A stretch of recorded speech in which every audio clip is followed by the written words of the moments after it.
daawadayaal kusoo dhawaada wararkii ugu dambeeyay ee Soomaaliya kulankii baarlamaanka oo ku bilowday jawi degan iyadoo ay ka maqan yihiin xildhibaanadii ganaaxa u saarnaa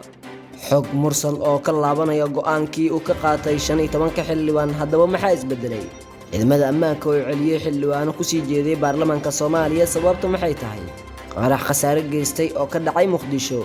shirkii shanta madaxweyne goboleed oo u hakaday 3 qodob oo la isku hayo ra'iisul wasaare Roble oo la kulmay Axmed Madoobe iyo Siciid Dani iyo sidoo kale waxa aad maqli doontaan Al-Shabaab oo go'aan rasmi ah ka soo saaray talaalka COVID-19 haddii aynu eegno waxaa furmay kulankii golaha shacabka iyadoo sidoo kale uu soo xirmay iyadoo ay ka maqan yihiin 15 xildhibaan ee ganaaxa uu hadda saaray gudoomiyaha golaha shacabka shanta kulan ee soo socotana la sheegay inaysan iimaan doonin sida ay ogaatay warbaahinta kulankii golaha shacabka ayaa ku soo xirmay jawi degan waxaana meesha ka baxday tuunkii laga qabay in xildhibaanada la horgeeyo muddo kordhin loo sameynayo dowladda waqtigeedu dhamaaday xogta aan helnay ayaa sheegaysa in qorshaha muddo kororsiga uu meesha ugu baxay 3 arrimood sida ay warbaahinta u sheegeen ila wareedyo ka agdhow Villa Soomaaliya iyo gudoomiyaha golaha shacabka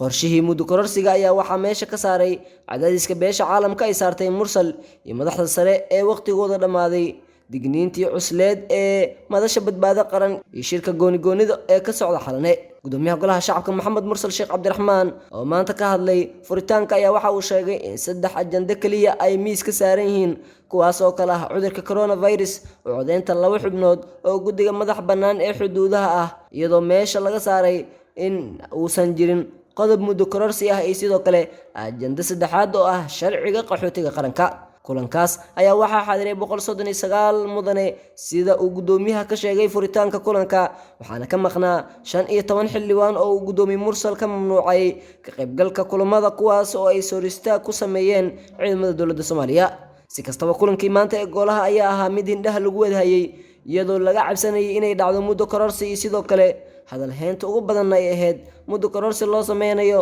hay'adaha dastuuriga iyo sidoo kale madaxweynaha waqtigu ku dhamaaday Maxamed Cabdullaahi Farmaajo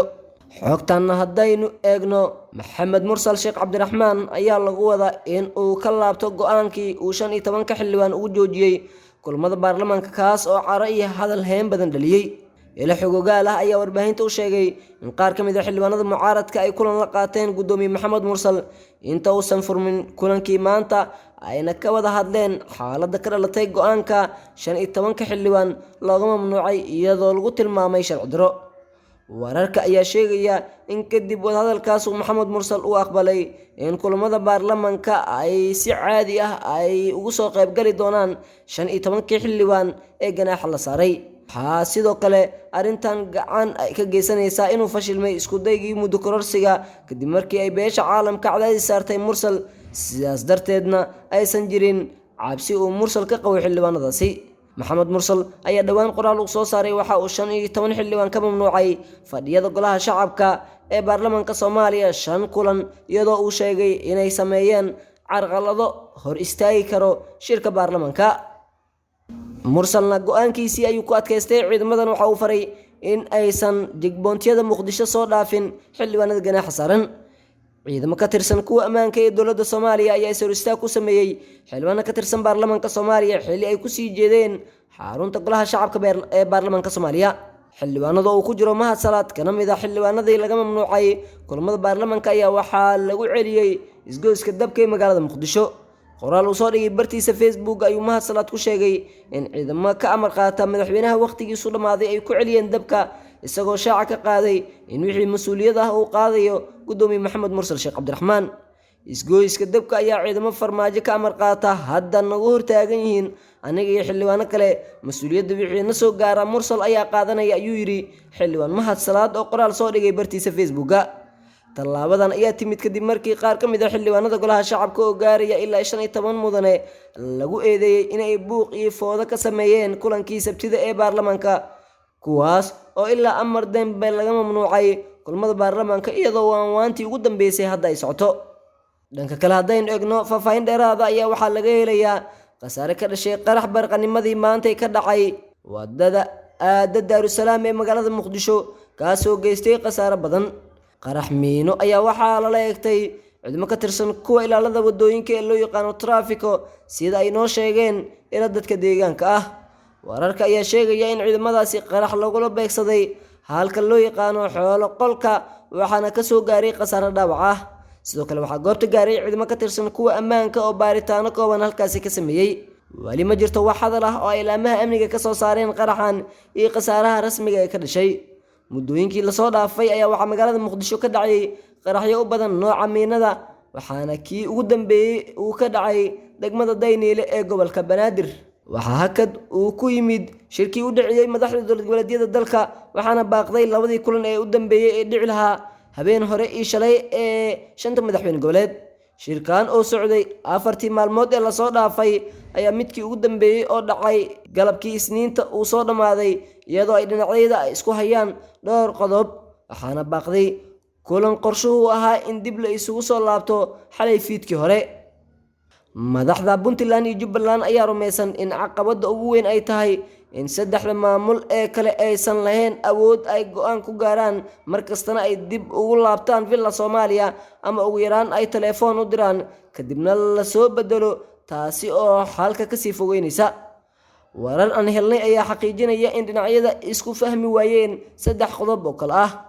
1. in shirka ay ka qayb galaan midowga musharaxiinta madaxweynaha iyo gudoomiyaha aqalka sare ee baarlamaanka Soomaaliya. Puntland iyo Jubbaland ayaa soo jeediyay in shirka la ballaariyo isla markaana mucaaradka loo ogolaado, halka saddexda madaxweyne goboleed ee ku xiran farmaajo ee Galmudug, Hirshabelle iyo Koonfur Galbeed ay diideen. qodobka labaad, dhinacyada waxa ay sidoo kale isku fahmi waayeen ciidanka sugaya amniga goobta uu shirka ka dhacayo. Puntland iyo Jubbaland waxay soo jeediyeen in ciidanka AMISOM ay ilaaliyaan goobta lagana kaxeeyo ciidanka ilaalada madaxtooyada, halka maamulada kale ay soo jeediyeen in ciidanka madaxtooyada goobta ay sii joogaan iyo madaxda maamulada bannaanka ugu soo tagaan ciidanka la socda. isla goobta amniga ayaa Puntland iyo Jubbaland waxay soo jeediyeen in ciidanka madaxtooyada goobta laga kaxeeyo, laakiin madaxweynaha uu la imaan karo 18 askari oo kuwa dharcadka ah oo VAP loo yaqaano, halka maamuladana loo ogolaado min 5 askari ah oo dharcad ah. qodobka saddexaad, madaxda maamul goboleedyada waxay 4 maalmood kadib isku fahmi waayeen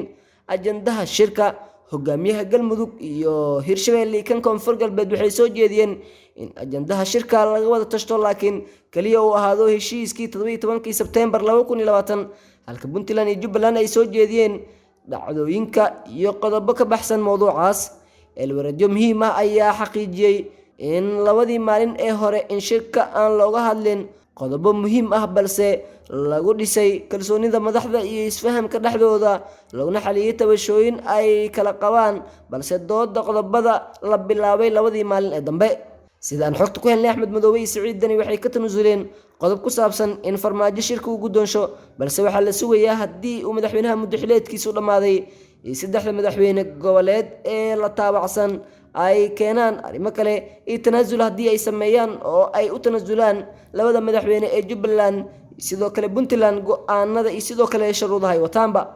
haddii aynu eegno ra'iisul wasaaraha xilgaarsiinta Maxamed Xuseen Rooble ayaa gelinka dambe ee beri ilaa iyo caawa waxaa la rajeynayaa inuu la kulmo madaxweynayaasha Jubbaland iyo Puntland. kulankan oo ah mid xasaasi ayaa ka dhacaya xeyndaabka Xalane, waxaana garwadeenka beesha caalamka sida ay shaaciyeen ila wareedyo lagu kalsoon yahay. sidoo kale wakiilada beesha caalamka ayaa si gaar ula kulmay dhinacyadan, iyaga oo ugu dambeyn ku guuleystay in ay labada dhinac ay aqbalaan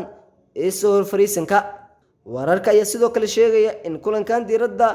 lagu saarayo xaaladda cakiran ee dalka, gaar ahaan khilaafka hareeyay doorashooyinka Soomaaliya ee 2021. Axmed Madoobe iyo Siciid Dani oo muddo Muqdisho ku sugan ayaa ka biyo diidan hanaanka ay dowladda ku wajahayso doorashooyinka, iyadoo wadahadallada labada dhinac uu gaabis noqday kadib shuruudo ay miiska soo saareen Jubbaland iyo Puntland. si kastaba beesha caalamka ayaa horey u kulansiisay hogaamiyaasha dowlad goboleedyada oo si gaar ah ugu wada hadlay arrimaha doorashooyinka dalka ee 2021. ugu dambeyn, haddaynu eegno kooxda Al-Shabaab ayaa markii ugu horeysay ka hadashay talaalka ka hortagga COVID-19 kaas oo la keenay dalka.